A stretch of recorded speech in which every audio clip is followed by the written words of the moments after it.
Ja, lepo pozdravljeni, ne. Zdaj smo reči, ko me Tomaž poklical pred par meseci, pa rekel, če bo sodeloval, sem jaz to razumel, da bo to tudi neka okrogla miza na novi reviji ponovati, ker bomo pač kaj povedali, še domov, ne. Potem sem dobil počas točke za povzetek, se mi je zelo malo čudno, potem sem dobil še program, se mi je zelo še bolj čudno, v čem je smisel, ne, tega, da sem jaz tukaj. Pa seveda fascinantni posvet, ne, dvodnevni, imeni, ki jih tudi jaz poznam, in ljudi. Ne, sem si rekel, če bo že, ne, od intelektualcev, jaz ekonomist, potem tako za popolno oporo, ne, lahko znam kakšno knjigo sabo, ne. In sem vzel knjigo sabo, ne, knjigo je napisal nekaj sobot, ki se v imeri opore. In knjiga ima naslov, ne, zakaj sem na svetu, oziroma na zemlji, ne. Če bi rekel, če bi to prevedel, zakaj za vraga sem na svetu, in pa je to že blasfemija, glede na to, kaj ta knjiga pravi, ne. Podnaslov knjige je The Purpose Driven Life, ne, se pravi življenje, ki ga vodi nek smisel. In knjiga je seveda namenjena ljudem, ki ne vejo, kaj je smisel in kaj so na svetu, kaj ne bi bil smisel njihovega življenja. In ta knjiga seveda ponuja zelo jasen odgovor, ki je seveda, da je smisel življenja, smisel bivanja na zemlji, ne, če sem natančen, v tem, da pač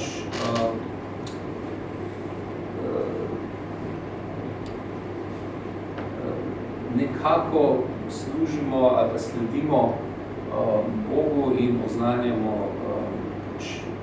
svojo vero, ampak imamo svojo misijo, služimo Bogu, oznanjamo veselje tega in tako naprej. Ne? In da prvo poglavje ima naslov, da smo bili načrtovani Bogu veselje, oziroma da se načrtoval sebi veselje, da smo bili oblikovani za Božjo družino ali občestvo najbrž in da smo bili ustvarjeni za to, da postanemo takšni, kot je bil Kristus. Ne? Zdaj, to je zelo lepa knjiga. Ne? Zdaj, potem je pa sedaj tudi ni nepomembna knjiga, ne? Ker je, kot se da zadnje prebrati, šla je 3-krat, leta je 2001, pa 2011, pa 2011, pa 2012, to je že razširjen ponatis. In avtor je seveda pastor, ki je ustanovil neko cerkev, ki se reče Saddleback Church v Kaliforniji. In kot tukaj piše, ne, je tudi ustanoval potem cel kup še drugje, teh svojih cerkva in kampusov tudi v tujini, recimo v Berlinu, v Buenos Airesu, v Hongkongu in takrat jih je načrtoval še 9 dodatnih. In zadnji stavek te predstavitve je zelo zanimiv, ker piše, da s tedenskim obiskom več kot 22,000 ljudi je ta cerkev med 10 največjimi v ZDA. Zdaj, ali se ta stavek bi mi ekonomisti napisal v kakšnem podjetju, da je med 10 največjimi glede na število kupcev, ali pa uporabnikov storitev.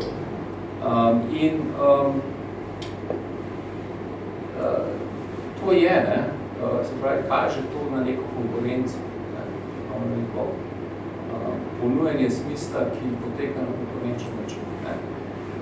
In zdaj, prvo poglavje te knjige, ne, če bom pa povedal, ko sem ljubil, ampak prvo poglavje te knjige ima citat od Bertranda Russella, ne,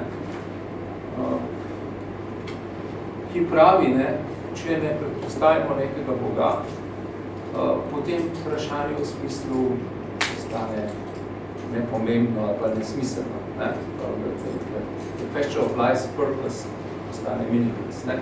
To, kar v angleščini je napisano unless you assume a God, ne, kar pomeni pač nekega Boga, ne konkretnega, našega, ne, katerega koli, ampak pač nekega. Ne. In potem se človek vpraša, ne, zdaj, če ne predpostavljamo več Boga, ne, če veliko ljudi tega danes ne predpostavlja, kaj je potem, ne, kaj nam lahko da smisel življenja, če pač ne, nas ta knjiga recimo ne nagovori, ne, a pa nas Bog ne nagovori, pa nam ne nagovori, pa nam ne da smisla. Ne. Zdaj, včasih, ne, vi starejši, smo pogosto začeli razmišljati o kakšnih stvareh, tako da smo pogledali v slovar slovenskega knjižnega jezika, sicer počam, vidim, 2 strani razprav o besedi in se začne se skraja, ne, danes bi se lahko začeli s Franom. Zdaj, jaz sem sicer starejši, ampak sem hotel biti malo modernejši, pa sem porabil to raziskovalno orodje, ki ga mlajše generacije uporabljajo, to je Google. Ne. In sem včeraj v Google napisal, kaj je smisel življenja. Ni da ni. Ne. Zdaj, našel sem cel kup zanimivih strani, ki jih nisem zdaj že dolgo brat, ampak recimo en tip strani so strani, ki se imenujejo recimo potovanje duše ali pa meditacije Sandi. Sandi je meni človek, ki to počne že 20 let, nekje pri Kranju. In oni pravijo, da duša, ki pride na zemljo in se naseli v nas, ona že ve svoj smisel. In nam ga ves čas nekako prišepetava, nakazuje nam in tako naprej. Mi ga pa lahko razumemo ali pa ne, pa mu sledimo ali pa ne. Ampak načeloma duša že poskrbi za to, da se to zgodi. Zdaj se to, zame je to nekako prenos odgovornosti, ne, se pravi, tam ti ljudje rečejo, da nam bo povedati, kaj je smisel našega obstoja na svetu in življenja, ampak na koncu nas napotijo na nekoga drugega, ne, na dušo, ki se naselila v nas in mi moramo zdaj temu prisluhniti. Mimogrede, tukaj je cel kup nekih angelov in tako naprej, kar nekaj stvari, ki jih marsikdo poznal od Boga. Potem je recimo stran, ki se kliče dobre energije, ne piše gospa, ki pravi, da se mednarodno predstavlja kot potrebna energetska svetovalka. Ne? In ona se da pravi, da so odgovori v nas sami. To ni tako deleč, ne, počekanti, ne. Ampak potem pravi, ampak je to kombinirano z neko popolno individualno poljubnostjo, ne. Recimo, ona pravi, da drži misel, da je za vsakega posameznika smisel življenja tisto, za kar se sam odloči, da bo smisel življenja, ne. In da pač je ključno slediti temu, kar nam veli intuicija, ne. Tisto, kar čutim, da želim početi, kar čutim, da lahko in želim dati drugim na tem svetu. Ne? Zdaj, to je spet ne potuje na nekoga drugega svetu, ne na zunanjega, ampak na samega nas. Se pravi, ne poveti, kaj je smisel, ampak ti reče to, kar se boš odločil, a ne pa to, kar čutiš, da je tvoj smisel, ali pa tvoje poslanstvo in kar ti veli intuicija. Ne? Zdaj, imamo podvarianto, ne, s ciljno usmerjenostjo, ne, prav neko smiselno delovanje, ne, se pravi, nekateri govorijo o našem malem smislu življenja, za naše cilje, ambicije, misijo, ampak spet tako, kot jo sami razumemo, ne, kot si jo sami v bistvu zberemo. Potem obstaja družbena varianta, ki pravi, da je smisel v odnosih, ki je napisan psiholog, ki ga jaz sicer tudi cenim v intimnem partnerskem odnosu, če pa to ne, pa saj v polnih odnosih z drugimi ljudmi, v ljubezni, v pomoči drugim ljudem in tako naprej. Skratka, neko koristnost za druge in kot nekdo tudi lepo napiše, prenašanje svojih izkušenj na naslednji rod, ne, zato da tisto, kar si se ti naučil, pa prispeval, nekako gre naprej. Ne? Zdaj, ko sem že delal, to zmeri pa ne razumem, v čem je fora tega. Ne? Potem imamo pa še za stvari, ki da se prepričujejo koristnosti smisla. Ne? In to je potem osnova vsega, ne? Ker pač, če ko najdeš smisel življenja, si bolj zdrav, si bolj zadovoljen, imaš notranje ravnovesje, stvari te več ne vznemerjajo tiste, ki so tako prej, ne sanja se ti o zakonih, o prepovedi uporabe podatkov in tako prej, ker te njene stvari več ne vznemerjajo. In zdaj tukaj je cel catch, to vam pove, da ljudje dejansko imajo potrebo po smislu, in ali pa nekih etičnih vodilih tudi v življenju, ali pa orientaciji. In da nekako je to tudi koristno, se pravi, lažje živimo, bolj zdravi smo, dlje živimo, bolj smo zadovoljni, manj se vznemirjamo, imamo svoje ravnovesje. In obstaja seveda cel kup ponudnikov, ker na vseh teh straneh na koncu potem priješ do nekih. Recimo pri Sandiju lahko naročiš 10 meditacij za 20 €, 15 pa za, mislim, da je pa malo popustna, če več naročiš. Zdaj obstaja ta ponudba smisla. Zdaj razlika, po mojem, med to knjigo, to knjigo mi je dal en pastor v Lagosu, ker sem v Nigeriji, nekam sem šel več ali manj obiska družino svojega zeta, ampak smo potem živeli pri temu fantu, da ne strtam nekje med 20 in 30, in vsak ta drug tako star fant, ki je prišel tam naokrog od prijateljev, pa sem ga vprašal, kaj dela, je bil pastor. In pa sem tako enkrat enemu, ampak a si ti za njegovi cerkvi pastora umijo mojega zeta, načeloma pripada, vedno manj. Rekel ne, nekaj mene parih je rekel, ne, jaz imam svojo, pač me je Bog poklical in mi naročil, da rabim ustanoviti to cerkev. Zdaj, s tem pastorjem sem imel pa zelo zanimive pogovore, njega zelo zanima, kje potem mi, ki jaz sem pač zelo hitro svoj razčistil, se rekel, veš, mene Bog na ta način še ni poklical, pa sem sicer dobil tudi nekaj navodila, kaj moram početi, da me bo lažje dobil, tako poklical. Ampak njega zanima, od kje mi potem jemljamo neko etiko, če je ne dobimo iz nekega božjega učenja, kot pastorja. In je na koncu gotovo, da sem čisto rekel šel. In sva se zelo lepo razumela, pa mi je dal to knjigo, ki sem jo tudi z zanimanjem prebral, ampak že tam je bila ta konkurenca zelo očitna. Se bo tako kot naše podjetje šlo do startupi. Prav, ti se odločiš, da boš ustanovil neko svojo cerkev, s tem najbrž ugotoviš,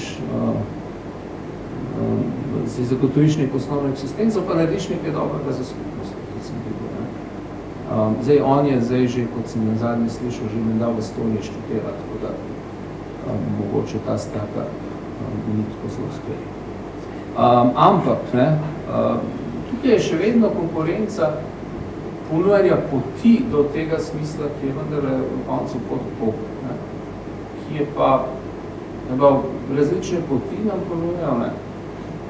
Zdaj, to, kar recimo ta eno, drugo kakšno drugačno, pač te različne cerkve, sploh protestantizmu je pa veliko, ampak to, kar se pa danes dogaja, pa se da kakšen po smislu nam ponujajo, v resnici nam ponujajo neko, če že duhovno pomoč, skozi to, da nas napotujejo k temu, da bomo razmišljali o sebi in tako naprej.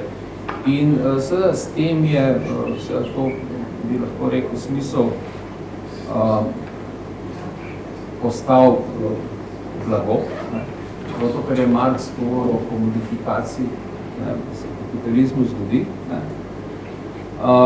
Se pravi, je pač neko blago, ki se ponuja na trgu, imamo celo industrijo, ponavadi temu reče, da nas delaš na sebi.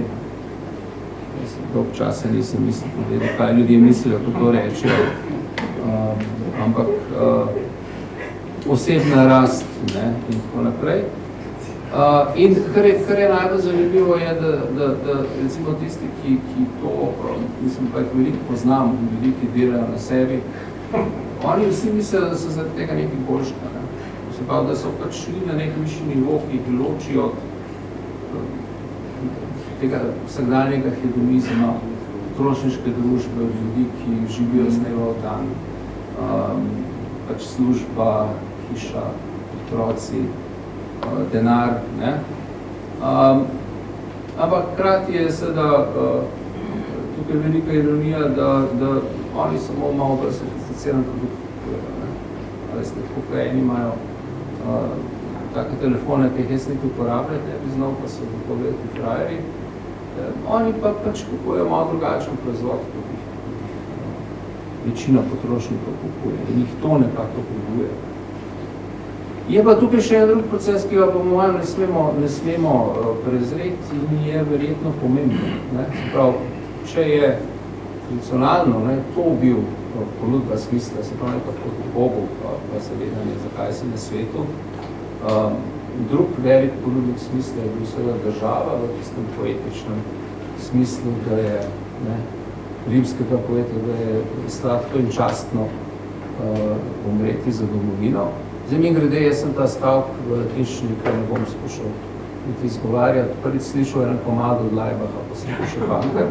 In za dolg časa mislil, da je to neko fašistično geslo, ko so se oni s tem ukvarjali. Mislim, karikirali gordo. Pa sem ugotovil, da je veliko dlje ta zadeva. In kaj je, recimo, kaj je smisel življenja, če ne tisto, zaradi česar se to življenje pripravno žrtvovati? V tem recimo domovine. Veliko vprašanje je, kolikokrat gre pri tem za svobodno izbiro. Kot lahko vidimo, veliko tistih, dokaj še imajo svobodno izbiro, odidejo od tam, kjer bi se sicer morali dobiti. No, kakorkoli, to, kar se je zgodilo, smo je prej pretezali, če ne znam nekaj ukazati, dva velika ponudnika smisla, se pravi cerkev, ki je zastopala Boga in državo, ki je zastopala samo sebe, ali pa vladarje, domovino, se je zdaj to demonopolizira. Kar je načeloma v ekonomiji v redu. Se pravi, če imaš na mesto dveh ponudnikov, vzela po vsak, ki ponuja, mi ponovati mislimo v ekonomiji, da je to v redu. In celo obstajajo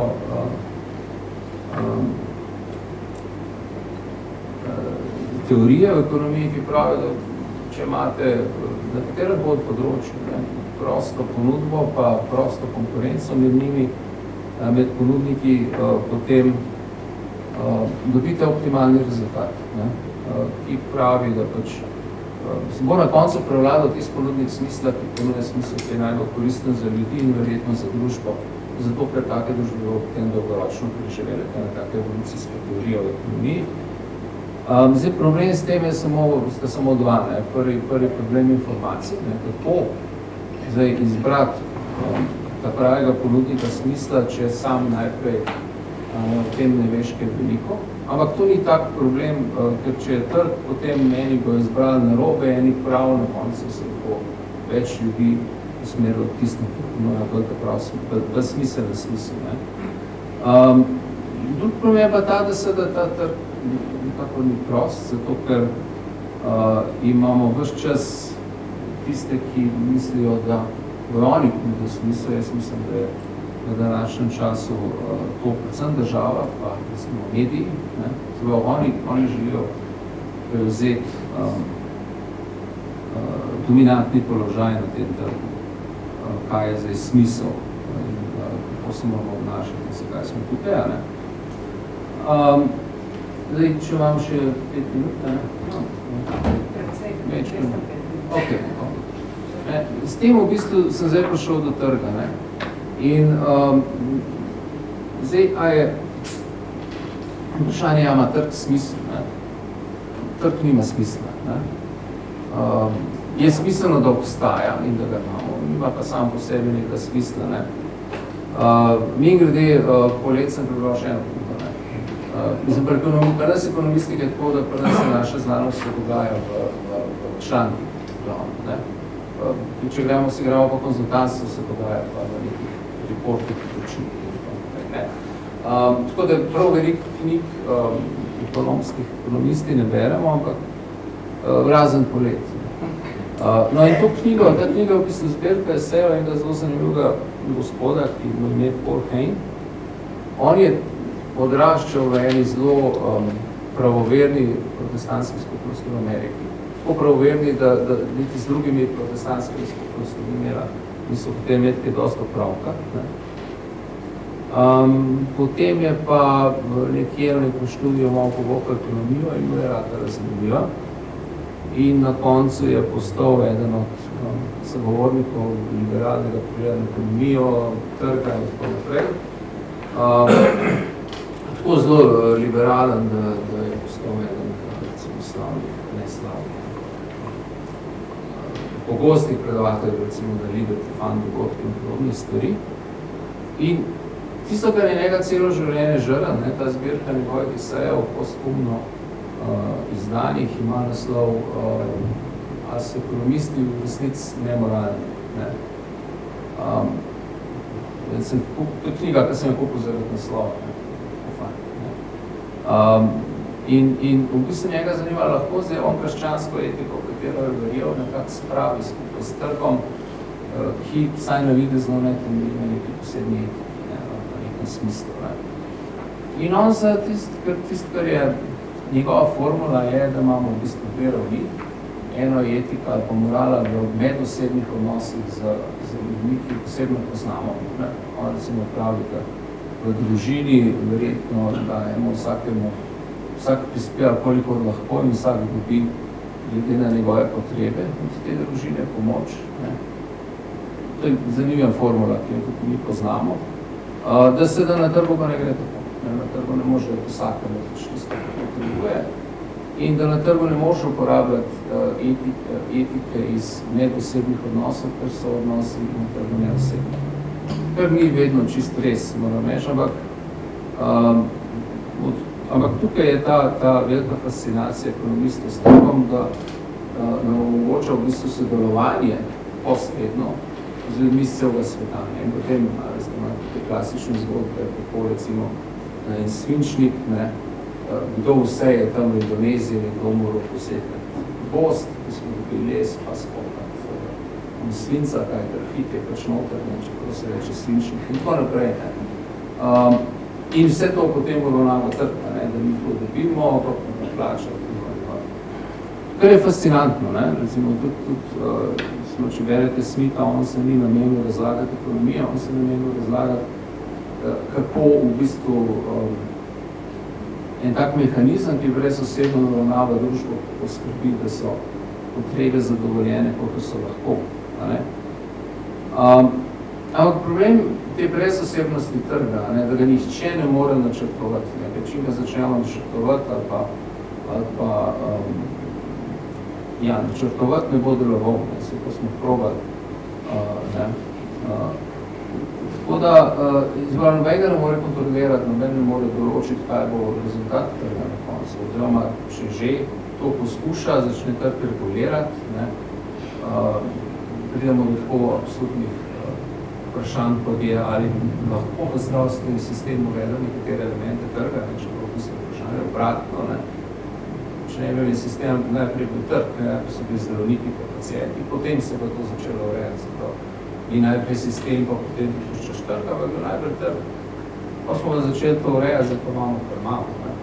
In lahko o tem razmišljamo. Skratka, to je ta temeljni problem s trgom. Da ljudje kar sami sprejemo neke odločitve in mi za ekonomisti, tisti, ki izhajamo z analize trga, ne recimo z analize izbire, odločitev, neko drugo skodišče, mi kar rečemo, kar puste ljudem, da se odločajo, pa ravnajo tako, kot se jim zdi najbolj prav za njih, pa bo iz tega nastal nek, kaj temu reče, razširjeni družbeni red, ki bo približno urejen. Vsi vemo, da kdaj kaj ne deluje tako, kot bi bilo treba, ampak še večkrat pa ne deluje tam, kjer zavestno urejamo stvari po nekom načrtu.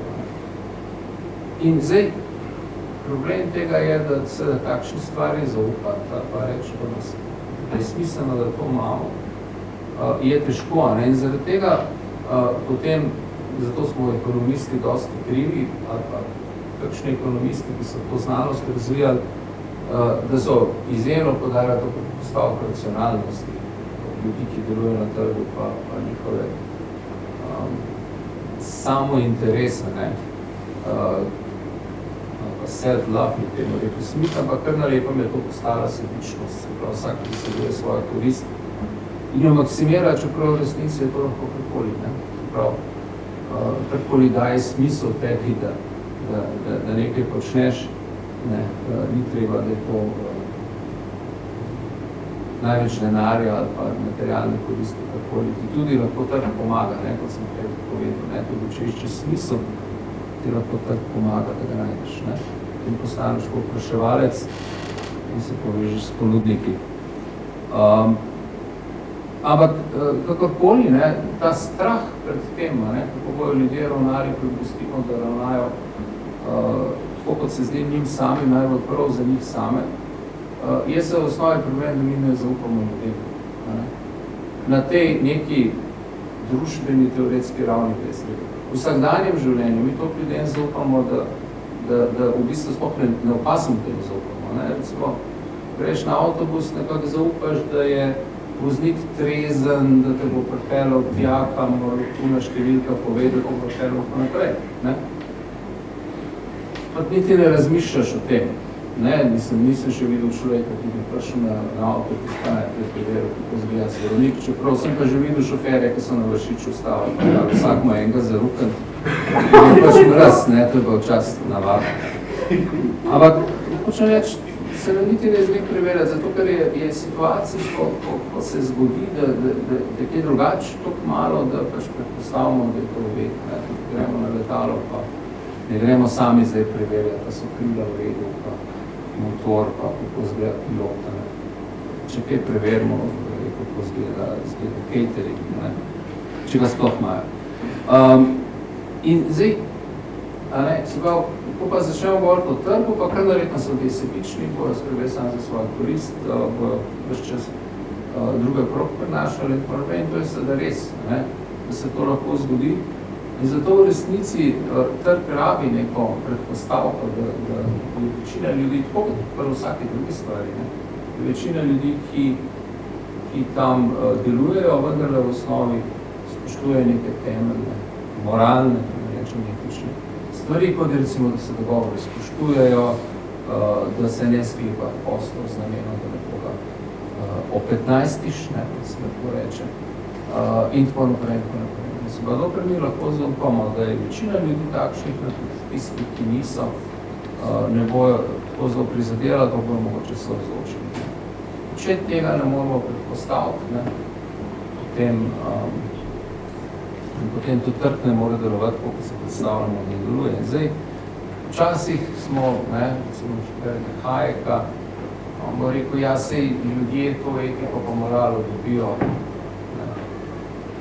No, potem išče rešitve, ker jih noče iskati v cerkvi, pa v Bogu jih išče potem recimo v družini, v neki kulturni tradiciji, revoluciji, kjer se neka pravila prenašajo. Ne. To je točno to, kar sem jaz v tem fantu rekel. Ko se me foter naučil, pa mama, kaj je prav, pa kaj ni. Potem imate te racionaliste, libertarce velike, ki v bistvu pravijo, če bi človek racionalno razmišljal o tem, kakšna pravila so najboljše za družbo, bi prišel do ugotovitve, da najbolj koristna so tiste pravila, ki omogočajo družbeno sodelovanje in tako naprej, se pravi z nekim racionalnim razmislekom, naj bi bili sposobni priti do enakih etičnih pravil, kot jih sicer lahko v kakšni knjigi preberemo, ali pa sem jih povedal, da smo bili nekaj, tako je drugače. V redu, ne, ampak če pa temu ne zaupamo, potem imamo pa kar na lepem, zdaj prijem nazaj in s tem bom zaključil nazaj do države, ne, ki ravno zaradi tega, ker ne zaupa ljudem, ne, in temu mehanizmu, ki potem iz teh individualnih odločitev ljudi naredi nekaj, kar zgleda kot nekaj urejenega, ker temu ne zaupa začenja predpisovati smisel trgov. Ne? In imamo celo vrsto, bom samo omenil, ne, recimo družbena odgovornost podjetij je mogoče ta vseobsegajoč pojem, ki zajema lahko marsikaj, ne. Ta zadeva včasih se je o tem samo malo govorilo, ne, pa smo se potem kregali, pa so se ekonomisti kregali, da ne, Friedman je rekel, ne, družbena odgovornost podjetja, da dajo profit, da delajo profit, ker s tem največ prispevajo družbo, zdaj to. O tem se da razpravljati, ampak vsekakor imamo pa danes, jaz sem zadnjič fasciniran, sem gotovo, da obstajajo že razne indeksi družbene odgovornosti podjetja. Vsaj ne dva. Ne.